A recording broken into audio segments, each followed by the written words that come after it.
Agama Persendirian Selangor disebabkan garis panduan pemutaran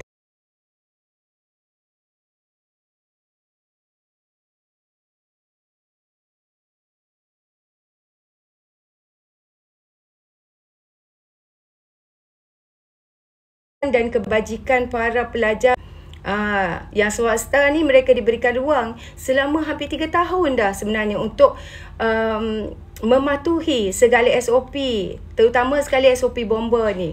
Ini adalah korang kena tahu, ini adalah ekoran kejadian insiden kematian beberapa pelajar yang mati terbakar di sekolah agama tahfiz swasta di Kuala Lumpur pada 2017. Dan pengerusi Persatuan Tahfiz Al-Quran Negeri Selangor, PITAS, yang saya bagi korang dengar tadi, dia punya ucapan iaitu Ustaz Hafiz, ataupun orang boleh kenal dia dengan nama Piu Hafiz. Dia kata perbincangan telah dilakukan bersama 12 PBT dan dalam fasa 1 hampir 50 mahat telah selesai melengkapkan kemudahan infra mereka lah. Dan fasa 2 akan memasukkan lebih daripada 100 buah sekolah yang juga akan melengkapkan lagi, memastikan kejayaan program tersebut. Dan kerajaan negeri mengambil langkah ini sejak 2019 lagi bagi membangunkan garis panduan dan juga pemutihan sekolah agama institusi tahfiz ini dan melibatkan 416 sekolah. Berkenaan dengan 200 mahat tahfiz ditutup, tidak benar, sebaliknya 416 mahat dibantu untuk naik taraf infranya. Jadi persekitaran kena sesuai, bangunan kena sesuai, tak bolehlah rumah kedai yang hanya ada satu tangga saja, di mana pula tangga kecemasan dan sebagainya. Dan pihak PBT pun tampil untuk menghulurkan bantuan jika kamu ada masalah untuk dari segi penempatan dan sebagainya. Okey, sebenarnya tak ada isu besar pun pasal penutupan sekolah agama yang degil, yang tak ikut prosedur keselamatan dan kebajikan pelajar. Tapi macam biasalah, puak-puak walaun tit akan segera gunakan isu ini untuk suntik sentimen kononnya agama Islam terancam dan ditindas. Padahal perkara ini Tuanku Selangor, Duli Yang Maha Mulia Sultan Selangor, Tuanku, telah titah sejak 2019 lagi. Dan tak ingat ke kes kematian pelajar yang saya sebutkan tadi di Keramat tu? Dan akibat kebakaran, dan ada banyak lagi kes akan bersangkut paut dengan kebajikan pelajar tu sendiri. Jadi benda mudah nak faham, tapi puak-puak walaun dia kasih pusing sampai pening, dan macam biasa dia akan tunggang agama. Nak kena tak tahulah kan. Nanti kalau kena apa-apa tindakan daripada polis, nanti dia sentak. Betul tak? Jadi inilah kita kata, hari tu dah Nusi buat hal, lepas tu Hawa Yaakob buat hal dengan Sultan Perak pula. Yang netizen walaun ni terus percaya pada fitnah, dan hari ni adakah anda nak mendahka kepada Sultan Selangor pula? Jadi Islam tak terancam seperti yang mereka canang-canangkan lah sebenarnya. Thank you Fazran. Jadi masa Ustaz Muhaizat tidak disambung lagi tauliah untuk mengajar di Kelantan hari tu, reti pula walaun ni cakap, Maik bukan bawah kerajaan negeri. Samalah juga dengan isu ni. Isu ni melibatkan JAIS, dan JAIS tidak melibatkan kuasa kerajaan negeri. JAIS di bawah kuasa Sultan Selangor. Maik juga di bawah kuasa Sultan negeri masing-masing. Betul tak betul? Jadi dahsyat sungguh fitnah puak-puak ini. Puak yang dijajah. Fitnah yang dijajah, puak pula dijajah. Fitnah yang dijajah oleh golongan yang kononnya memperjuangkan agama. Tapi memperjuangkan poket sendiri. Contoh, Beri Menur Rahmah diorang ni. Kerajaan Beri Menur Rahmah, bantu rakyat. Diorang ni walaun tit petikai. Beri subsidi. Dekat pesawah pun dipetikaikan. Nak jaga nyawa anak-anak sekolah agama pun mereka petikaikan. Jadi yang tak petikaikannya lebay yang banyak jawatan. Dia tak petikai pun lebay yang letak tanah nama bini sendiri. Tak pula dia petikaikan, betul tak? Jadi itulah pendaftaran dan pemutihan Pusat Tahfiz Swasta di Selangor adalah bertujuan untuk membantu dan memastikan keselamatan premis dan kualiti pengurusan serta tenaga pengajar supaya para pelajar ni dapat pendidikan Al-Quran dalam keadaan teratur, selesa, selamat serta kebajikan mereka terjaga. Okay? Okay. So, sebelum inilah salah satu isu lagi. PAS dan PN ni selalu isukan bahawa apa? Bahawa Datuk Seri Anwar Ibrahim pegang portfolio Menteri Kewangan sedangkan dia adalah Perdana Menteri. Baik. Sedangkan Rafizi sudah pun menjelaskan bahawa Menteri Kewangan hanya bertanggungjawab soal belanja tetap sahaja. Misalnya soal gaji kaki tangan awam dan sebagainya. Untuk projek perbelanjaan dikawal oleh Menteri Ekonomi. Jadi PM tak punya banyak kuasa untuk salah guna dana. Dia tak ada kuasa untuk salah guna dana. Maknanya untuk perbelanjaan untuk projek ke apa ke, nak tender ke, kan, tak boleh, dia tak boleh uruskan. Okey. Dan PAS punya jadikan benda ni satu isu, tiba-tiba Samsuri, Menteri Besar Terengganu bagi penggal yang baru ini, boleh pula dia buat hal yang sama, jadi Menteri Besar dalam masa yang sama dia pegang portfolio kewangan. Dan bukan setakat kewangan, dia pegang portfolio ekonomi, dia pegang pelaburan, tanah dia pegang, sumber asli. Memang lebay dia suka pegang tanah dengan sumber asli. Senang kan. Okey. Lepas tu dengan sumber asli. Senang kan. Okey. Lepas tu Anusi pun pegang portfolio yang sama pada penggal yang baru sudah, ertinya memang standard dipraktis oleh PAS lah. Jadi saya akan cek Sanusi kali ni dia pegang portfolio apa. Kalau dah begitu, kenapa masa nak debat hari tu Syahir komik tu acah-acah tak bersetuju. Tapi bila PAS yang buat semua jadi halal ke macam mana? Kan, kalau ni aku ni wartawan, aku buat live dah pergi tanya si Syahir tu soalan ni, nak tengok apa dia respon berkenaan dengan Menteri Besar Terengganu yang telah memegang beberapa portfolio. Semua dia faham portfolio tanah, ekonomi, kewangan, sumber asli. Menteri Besar 5 dia pegang dalam satu masa. Jadi yang ni pegang 2 pun dia bising dah. Betul tak? Itu pun dia pegang mengenai perbelanjaan tetap saja pun. Okey. Tak apalah, kita tengoklah bagaimana dia memegang portfolio tersebut dan bagaimana dia kononnya nak bawa kemajuan pelaburan, nak buat satu pusat industri nanti. Kita tunggu dan lihat saja. Jadi Walaum kena tipu lah, nak bui ai perantau dekat Walaum. Dia royak gapo? Dia royak tak ada duit, tak ada pitih. Kena tunggu dana dari kerajaan pusat. Tapi dia bahal 5 jawatan. Bahan 5 jawatan set dia. Tiap-tiap bulan masuk puluh-puluh ribu bah.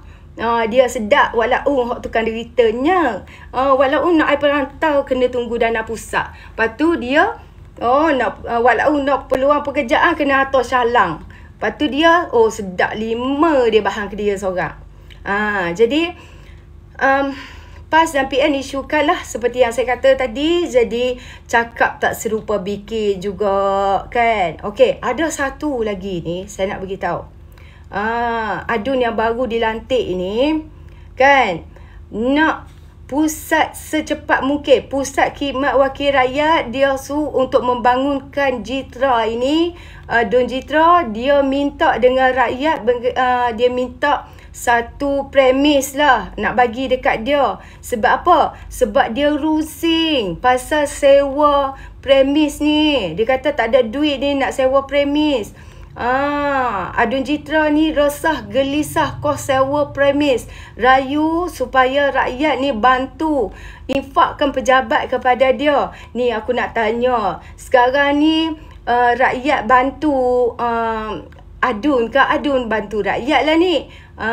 Jadi saya duduk heran juga ni. Patutnya penduduk Jitra, sama-sama lah bantu wakil rakyat baru di Don untuk menginfakkan kedai atau rumah ke premis anda untuk dijadikan pusat khidmat kepada adun yang baru ini. Ini semua kerja lillahi ta'ala ni, untuk menjimatkan wang rakyat. Tapi dia boleh gaji allowance macam biasa lah, bukan tak tahu. Jadi kesianlah kat dia, tak ada pusat premis ni, bagilah kat dia. Dah terdesak sangat tu kita. Okay, kita bagilah kat dia. Siapa-siapa orang Jitra, sila bagi kat dia no. Okay, saya tunggu orang nak naik ni.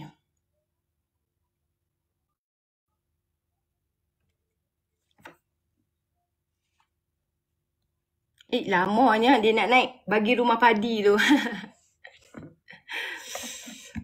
Duduk tengah sawah padi baru best kan? Betul lah tu. Kesianlah walaun dapat wakil rakyat, lepas tu nak kena bantu wakil rakyat. Aku ingat wakil rakyat yang membantu rakyat. Tiba-tiba dengar cerita rakyat dia yang kena bantu wakil rakyat. Kena bagi wakil rakyat. Lemah betul lah ada wakil rakyat lagu tu noh. Kesian sungguh orang Jitra ni. Okay, kenapa tadi dia lambat sangat orang ni nak naik? Dia tak jadi naik. Okay, tak apa. Silakan. Siapa yang nak naik tadi? Tadi mula-mula saya live. Ya Allah, bersusun walaupun nak naik. Dia bukan apa. Dia tak nak bagi saya bagi penerangan sebenarnya. Saya faham dah hak tu. Sebab tu mula-mula saya live je, dia dah request dah. Jadi saya tunggu je sebenarnya. Terjun lagi. Naik terjun. Dan naik je lah, nak terjun buat apa. Walaupun oi. Okay. Dia sebenarnya saya buka-buka live aja, dia akan ganggu. Lepas tu dia duduk mengarut lah. Dia mengarut. Lepas tu bila kita bagi penjelasan ke apa kan, lepas tu dia duduk tanya lah. Bukan-bukan dia tak mau kita ni bagi penjelasan ataupun hebahan lah. Mula-mula kan saya duduk bercakap mengenai isu-isu semasa dulu, bagi pencerahan dan sebagainya. Okay, silakan TikToker. Kejap. Slow sangat. Okay. Hello. Alah, lemah lah hampa ni. Turun naik. Kenapa? Tak tahu. Dan naik tu jap lah turun. Okay. Assalamualaikum. Waalaikumsalam. Apa khabar? Baik. Nani ni orang mana? Kedah ni saya ni di Selangor, Sungai Tawar. Ya. Saya Sungai Tawar. Ya, silakan. Macam mana? Kedah macam mana dia susah nak menang ya? Sekarang ni tak kisahlah. Sekarang ni pilihan raya, rakyat telah memilih. Itu satu perkara lah. Tak ada masalah, rakyat telah memilih. Kita sokonglah pilihan rakyat. Dan kita tengoklah bagaimana dia buat kerja. Kita nak ulas berkenaan dengan kenapa dia menang. Kita nak postmortem.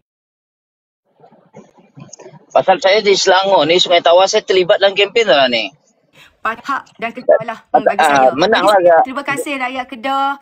Kami Kerajaan Perpaduan tidak hilang satu deposit pun. Satu calon pun tak hilang deposit. Maknanya sokongan rakyat terhadap BNPH itu tinggi.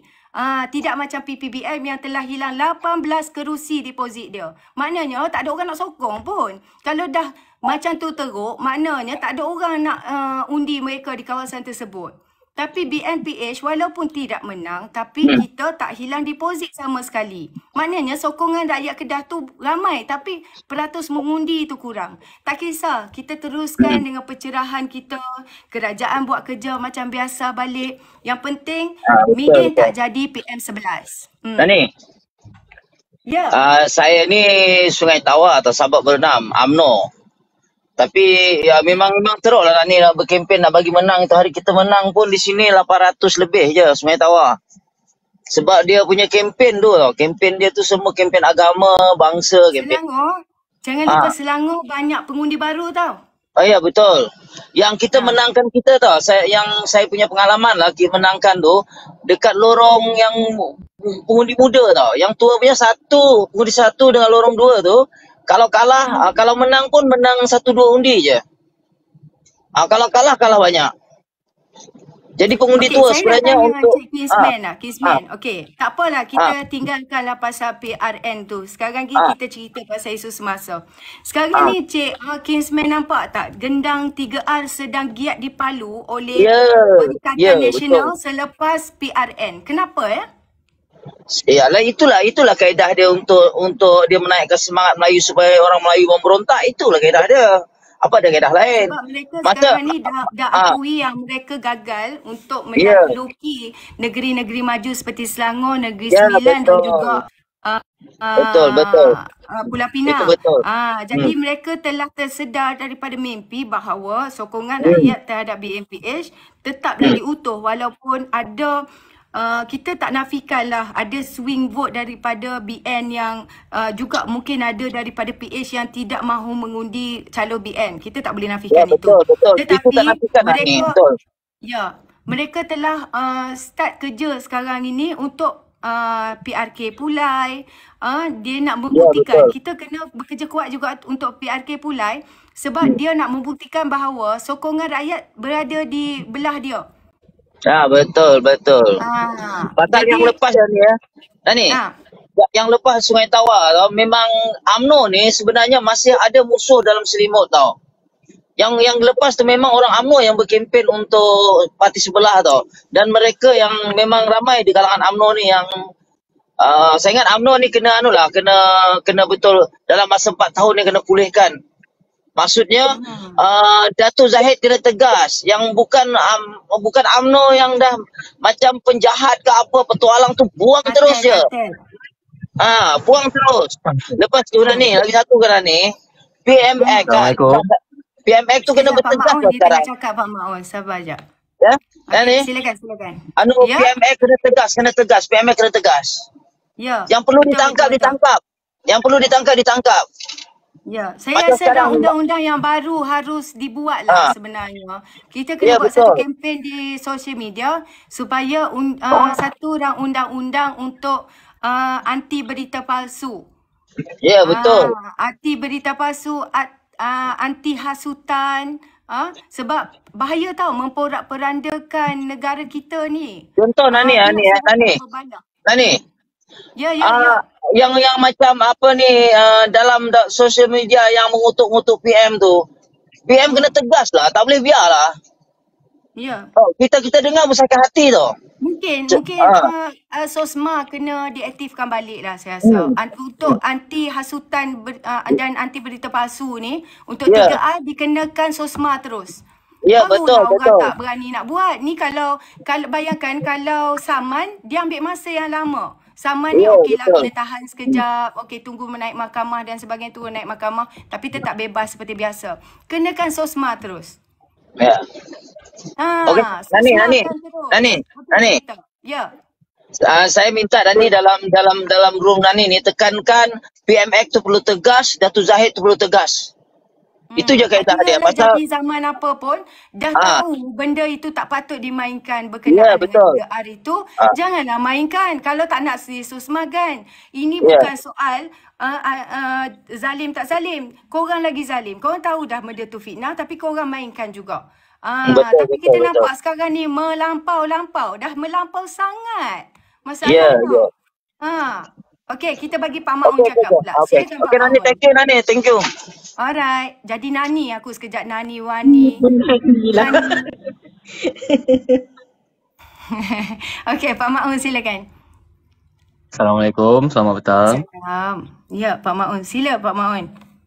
Isu apa yang kita bincangkan ni sebenarnya? Berkenaan dengan fitnah 200 Tafiz ditutup itu. Maksudnya difitnah dari pihak mana tu? Siapa yang kena fitnah? Sekarang ini yang kena fitnah Kerajaan Selangor lah bang. Oh, Kerajaan Selangor. Pos dari mana? Kenapa ya? Saya daripada mana pun. Sekarang ni saya telah berpindah ke Selangor. Okey, saya rakyat Selangor. Saya dah berpindah ke Selangor sekarang. Mungkin yang Baru dengar je. kat Saya sini baru aja pindah rumah ni. Sebab tu sehari dua baru ni petang tu saya tak live. Saya tengah kemar-kemar rumah. Ya ke? Selamat datang ke Selangor. Ya. Ya, terima kasih. So saya sebagai orang Selangor, lahir kat Selangor, membesar kat Selangor, dan menetap pun di Selangor. Ya. Apa yang saya nampak sebelum ni, tak ada apa-apa pun. Selangor ni masih kekal, orang cakap apa, kerajaan yang terbaik. Dari dulu, kini dan selamanya. Tak ada apa-apa pun yang nak dia orang cakap apa, nak macam mana tak kisahlah parti apa pun yang pegang. Baik BN, baik PKR, baik PH yang digabungkan oleh PH dengan Barisan Nasional. So sekarang ni tengok ekonomi Selangor makin lama makin okey. Tak ada pun masalah pun. Betul. Saya setuju dengan Pak Maun. Kenapa nak kerajaan nak kena tukar, nak kena tukar kerajaan lain untuk memerintah Selangor? Ya, betul. Kenapa nak pilih orang yang tak ada idea langsung untuk membangunkan negeri mereka? Okey lah, contoh host. Okey, Cik Ani nama. Ya. Okey, Puan Hani saya panggil. So, okey Puan boleh tengok sendiri kalau di Selangor ni pembangunan struktur ekonomi, pekerjaan, peluang pekerjaan bukan setakat orang Malaysia yang boleh bekerja, warga asing pun bekerja di Selangor. Ya. So apa yang nak pertikaikan lagi yang dekat sini? Ya. Kenapa perlu sokongan kepada parti lain untuk merentah Selangor? Sedangkan Selangor dah berjaya dah sekarang. Tengoklah apa yang mereka kempen dalam PRN baru ni. Islam terancam lah, mengenai kedudukan Melayu lah, duk maki DAP, maki peribadi PMX dan sebagainya. Mana ada mengenai dasar polisi ahli tuju ekonomi. Yang menang Badrul Batia di Kedah hari tu pun ada dia bagi tahu manifesto dia. Sampai hari ni pun saya tak nampak manifesto dia lagi. Badrul Batia suruh main bola je. Lepas dia menang, dia nak bentangkan manifesto. Tapi hari ni ada tak manifesto dia telah bentangkan? Tak ada pun saya nampak. Zero. Dan tu pilih dia sebab apa? Sebab dia pemain bola. Lepas tu makan bola, tidur bola. Makan bola, tidur bola je lepas ni. Makan bola, tidur bola balik. Jangan marah sangat ni host. Tak ada. Saya memang emosi. Semangat di dalam berhujah ni. Betul. So macam ni lah apa yang kita nampak sekarang ni. Dorang, saya tak nak orang cakap apa, tak nak bermusuhan sebab bapak saya PN. Ya. Saya PH. So perbezaan kita orang Pak parti Maun ni, sekejap. Pak Maun, bukan Pak Maun penyokong PN dulu Saya rasa macam Pak Maun pernah masuk dalam saya punya live lah. Tak. Saya baru je join TikTok ni. Oh, ya ke? Ada Pak Maun lain lah. Tak ada. Mungkin Puan boleh scroll saya punya TikTok nanti. Puan akan tengok sendiri lah. Saya ni daripada sini. Okay. Kita bagi peluang orang lain pula, Encik Pak Maun. Okay, boleh. Okay, Fitri. Apa khabar Fitri? Sihat tak? Saya dengar Miwa tak sihat. Miwa tengah dia tekak dia sangat sakit, pedih. Dia kata nak telan pun tak boleh. So kita doakan kesembuhan Miwa lah. Supaya kita doakan kesembuhan Miwa ya. Miwa / dan balun walang. Supaya dia sihat balik dan dapat hati-hatilah. Sekarang ni ramai yang sakit tekak. Lately cuaca dan juga sebenarnya COVID tu. Ya, COVID pun hujan panas. Betul. COVID pun belum tinggalkan kita, sebenarnya masih ada lagi influenza tu, betul. Okey, Encik Samsul silakan.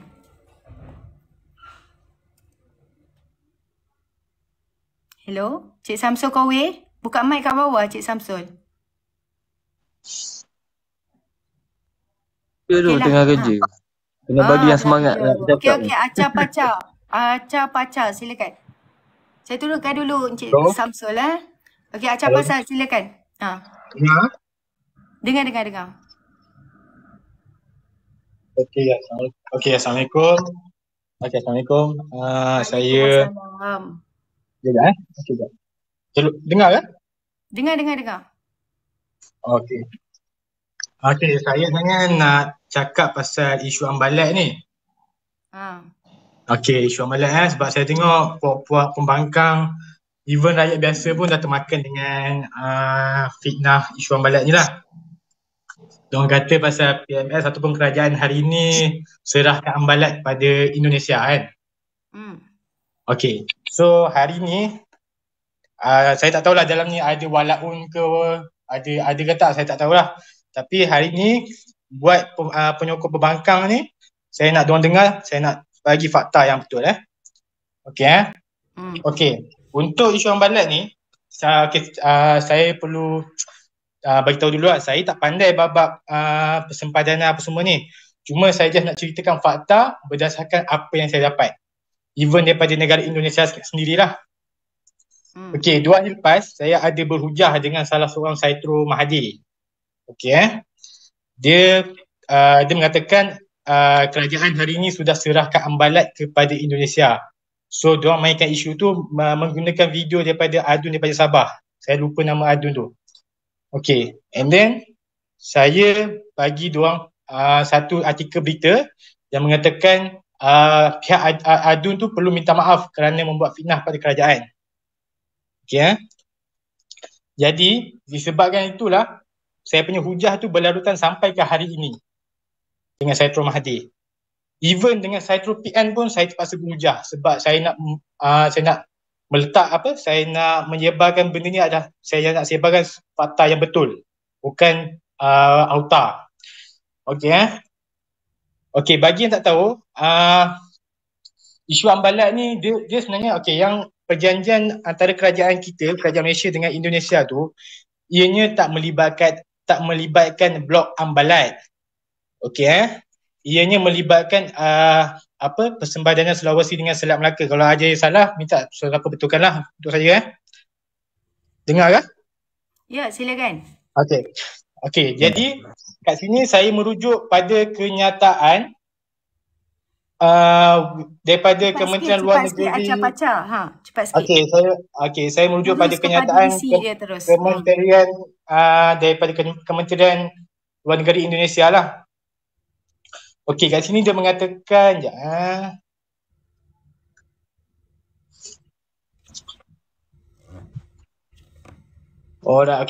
kat sini pihak Indonesia melalui Kementerian Luar Negeri Indonesia, dia just bagi tahu, I welcome the completion of the territorial sea border negotiation in the Sulawesi Sea and the Southern Malacca Strait after 18 years of negotiation process. 18 years can be completed, thank God, thanks to Datuk Seri Anwar Ibrahim. Okay, maksudnya sekarang ni dia tak ada kena-mengena dengan isu dengan blok ambalat. Ianya hanya persempadanan Sulawesi dengan Selat Melaka sahaja. Blok ambalat tidak pernah dibincangkan dan kenyataan ini sudah disahkan oleh Kedutaan Indonesia di Malaysia. Dia mengatakan yang Anwar dengan Jokowi berjumpa hari itu dia hanya untuk persempadanan Sulawesi dan ni je. Dengan dengan Selat Melaka tu saja. Dia dah bagi tahu dah. Dia minta kerajaan bergerak proaktif untuk memberi penerangan berkenaan isu tu. Saya ada baca berita. Okey, baik. Itu je. Acap-acap. Itu saja. Terima kasih. Okey, sekarang ni apa yang kita nampak adalah mereka ni bila gagal aja sapu bersih 6 negeri, sebar isu ambalat. Itu adalah fitnah. Lepas tu dia sebar isu tutup. Dia sebar. Sekejap. Siapa yang buka ni lagi? Dia mengganggu lah saya punya tu. Acap-acap tutup jap. Okey, jap. Saya turun. Okay, thank you acap-acap. Sebab saya bunyi macam ada bunyi apa tak erti nak beritahu. Okay, dia fitnah mengenai sebar isu tutup 200 sekolah agama tahfiz. Itu juga satu fitnah. Lepas tu dia sebar lagi video lama GRS dengan GPS. Fitnah lagi di situ. Lepas tu dia sebar kenyataan yang di-Pertuan Agong pasal ahli politik. Fitnah juga. Dia tipu kata Datuk Seri Anwar Ibrahim nak istihar darurat. Fitnah lagi. Tipu kata suasana huru-hara dan perkauman akan dimainkan perlu kerajaan. Fitnah lagi. Isu pengundi hantu yang mereka sebarkan sebelum ini disenyapkan. Kutuk Datuk Seri Anwar Ibrahim pegang jawatan, tapi belah mereka ni 5 jawatan sekali mereka sapu. Macam Menteri Besar Terengganu tu. Kan. Baik. I love PMX. Silakan. Assalamualaikum. Waalaikumsalam. Yani. Waalaikumsalam. Ya. Akak nak naik sekejap je yang ni kan. Akak nak cakap. Nah lah. Semalam kan ni live tu yang Puan Sophie tu kan. Dia semalam tu kat live dia. So dia fitnah lah PMX pasal kes lewat. Lepas tu pasal Yani memang dia jajalah gambar Yani dekat Shopee tu kan. Tak tahulah saya Shopee mana. Lantak dia lah Kak. Biarlah dia tu. Dia tu tengah meroyan. Saya doakan satu hari tidak terjadi kepada anak-anak dan laki dia sendiri kot nanti kan. Liwat. Kakak jadi dekat keluarga sendiri, anak sendiri, laki sendiri nanti? Itulah. Yang paling menyakitkan hatinya sebab isu ni kita, kalau kan isu liwat ni dah tak ada isu dah sebab Agung dah ampunkan, betul?